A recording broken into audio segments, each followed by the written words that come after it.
Olá, seja bem-vindo a esse nosso segundo, mais um vídeo aí pra gente poder falar um pouquinho sobre finanças. O tema que eu queria trazer pra vocês aqui hoje é o seguinte: Laura, eu sou crente e quero ficar rico.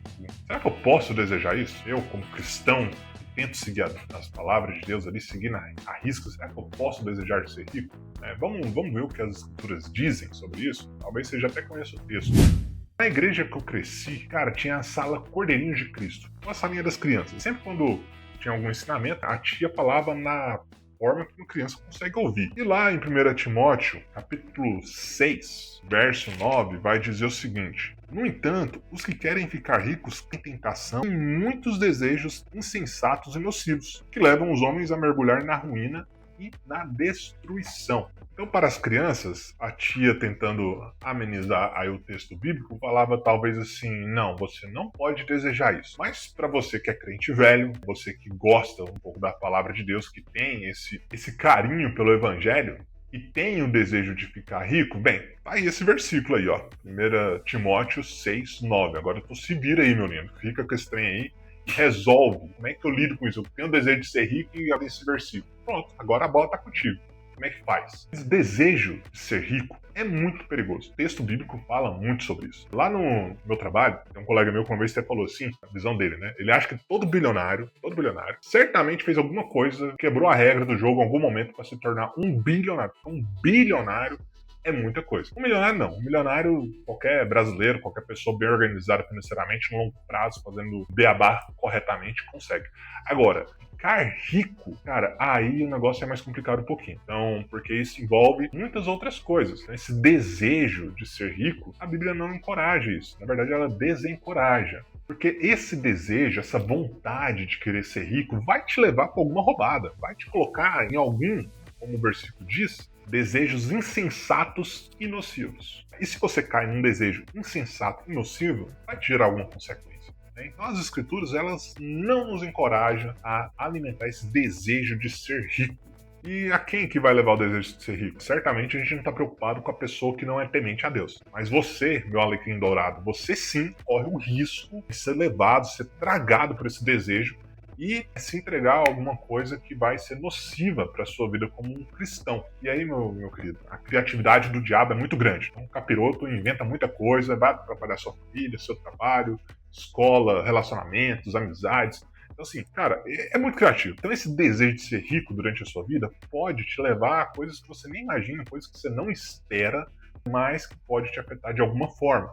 Mas, Glauber, eu conheço um cara que é crente e ele ficou rico. Certamente tem essa pessoa, tá? Porque Deus faz isso. Deus, na sua infinita sabedoria, graça e soberania, ele pode conceder isso. Mas perceba, isso não é um desejo, não é uma coisa que a pessoa busca. É o próprio Deus que faz isso acontecer. Você já ouviu falar do empresário Josias de Almeida Lira? O Josias, ele é fundador da Missão ID. Missão ID, basicamente, eu vou deixar o link do site do Missão ID aqui na descrição do vídeo para você poder pesquisar um pouquinho, mas basicamente é um cara que sustenta muitos missionários, estudantes de teologia e também faz a construção de templos. Então, o Josias de Almeida Lira, após ele ter sofrido e quase ter morrido ao tomar 6 tiros, criou ali o Missão ID, que tem esse objetivo que eu acabei de falar para vocês. E após ser dado morto, mas ter sobrevivido, ele decidiu então viver com 10% da renda e ofertar 90%. Olha que loucura, né? O cara teve uma experiência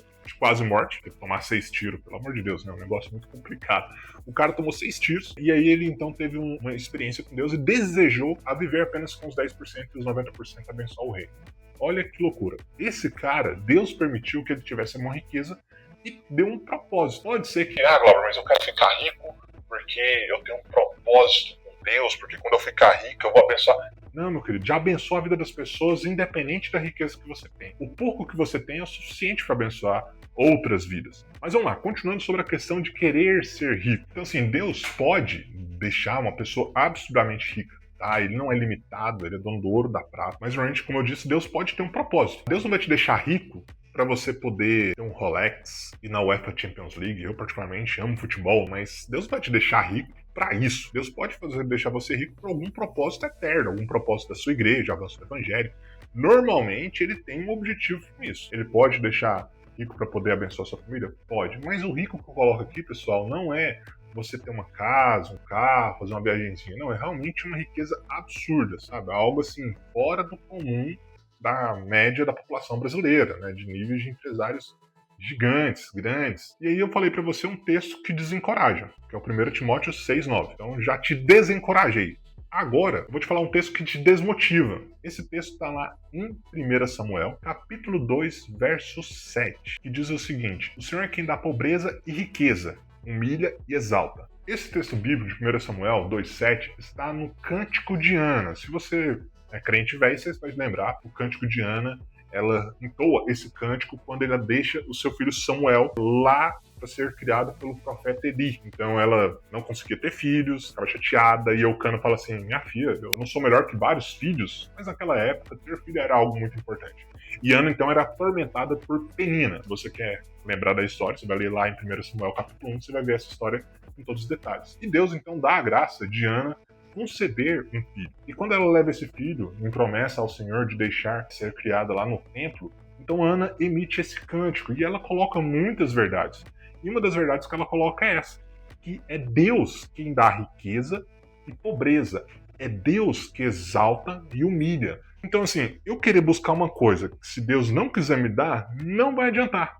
Compreende? Então, o que eu estou querendo trazer para você aqui é o quê? Exatamente o contexto, né? Então, sem querer forçar o texto, aqui você tem um cântico de Ana falando verdades características do nosso Deus, e ela simplesmente fala que é Deus quem dá a riqueza e é Deus quem dá a pobreza. No dia que eu ouvi esse texto, eu consegui compreender muito bem, e se algum dia eu tive o desejo, a ambição de querer ficar rico, eu já tinha ali Timóteo para poder me desencorajar, e agora, ou melhor, para me alertar, né? E esse texto de Samuel para certamente me desmotivar. Eu não sei como é que eu vou conseguir like nesse vídeo, gente. Eu só tô falando coisa que o pessoal normalmente não gosta.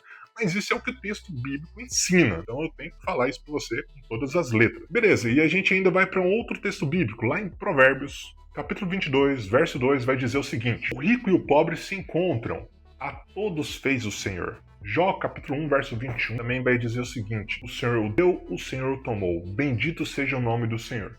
Trazendo o contexto aqui de Jó, se você deve se lembrar bem da história, que estava indo tudo muito bem, o capiroto vai lá, desafia o nosso Deus a testar o servo Jó, e Deus assim o permite. E aí, vou entrar aqui na parte teológica do texto, mas o fato é que Jó perde tudo que tinha. E Jó entende: o Senhor Deus deu, o Senhor Deus tomou, bendito seja o nome do Senhor. E você tem aqui o livro de Provérbios e o livro de Jó, que são livros poéticos. O livro de Jó a gente consegue entender o contexto, tem ali todo o contexto. O livro de Provérbios ali, ele não nos dá o contexto ali especificamente, que é um livro de sabedoria, mas pegando o livro de Jó dentro do contexto, a gente entende que Jó compreendeu exatamente o Deus soberano. Ele compreendeu que as riquezas que ele tinha não vieram do esforço dele, mas o nosso Deus, esse Deus verdadeiro, foi lá e entregou isso. E ele também compreendeu quando isso foi retirado dele. Está bem claro aqui nesses textos bíblicos, né, de 1 Timóteo, de Samuel, de Jó e de Provérbios, que, cara, você pode correr atrás do tanto que você quiser. Mas se Deus não quiser te dar, não adianta. Então a gente tem que submeter a nossa vontade à soberania do nosso Deus. E isso é algo fundamental. Então você pode dormir tarde, acordar cedo, correr, fazer tudo que você pensar, sabe? Tudo. Cara, se Deus não quiser, não adianta. Não adianta insistir, sabe? Não adianta, porque realmente é uma coisa que não dá. A riqueza, né? A riqueza é algo que vem do nosso Deus. A riqueza financeira absurda. Volto a dizer, você ter um carro, ter uma casa, fazer uma viagenzinha por ano, é algo que, se você tiver uma vida financeira bem organizada, trabalhar, gastar menos do que ganha, você vai conseguir atingir essas coisas. Então, ser milionário você consegue. Agora, ser multimilionário, centenas de milhões de reais, acho que vocês devem ter compreendido bem essa riqueza, sabe, absurda que a gente vê aí na internet, de bilionários, de milionários, de gente, coisa de filme.